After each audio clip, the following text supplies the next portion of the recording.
송영길 전 대표가 재작년 전당대회 돈봉투 의혹에 연루된 책임을 지고 이처럼 탈당과 함께 귀국하기로 하자 민주당은 결정을 존중한다며 환영했습니다. 국민의힘과 정의당은 무책임한 꼼수라고 비판했고 민주당 내에서조차 지도부가 제대로 대처하지 못하고 있다는 탄식이 이어지고 있습니다. 손효정 기자입니다. 돈봉투 의혹으로 사면 초과에 빠진 민주당은 송영길 전 대표의 조기 귀국과 탈당 결정을 존중한다고 밝혔습니다. 그러면서 사건의 실체가 정치적 고려 없이 신속하고 투명하게 규명되길 바란다고 강조했습니다. 즉시 귀국과 자진 탈당 결정을 존중합니다.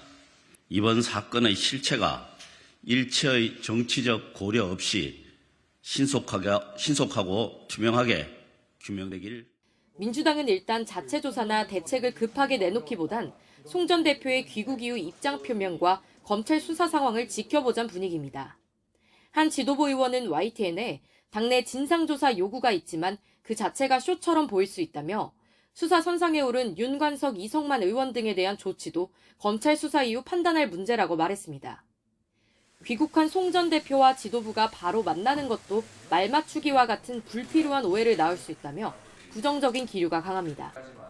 하지만 당내에선 지도부가 송 전 대표와 검찰만 바라보며 손을 놓고 있다는 비판도 나오고 있습니다.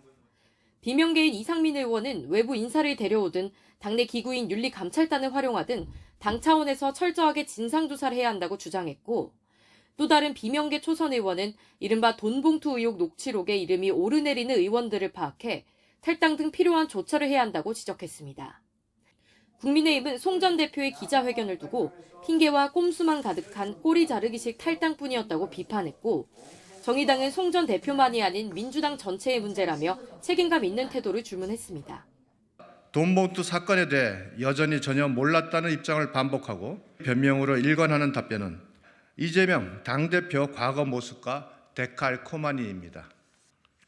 자기 집이 불타고 있는데 민주당은 강 건너 불구경만 하고 있습니다. 사태를 책임지려는 노력도 자정하려는 의지도 하나 없이 민주당 입장으로서는 송 전 대표가 빠르게 귀국해 한시름 놓았지만 이후 진상 파악 방식과 재발 방지 대책 방향까지 의견이 엇갈리는 만큼 당내 내용이 쉽게 가라앉기 어려울 거란 전망이 나옵니다.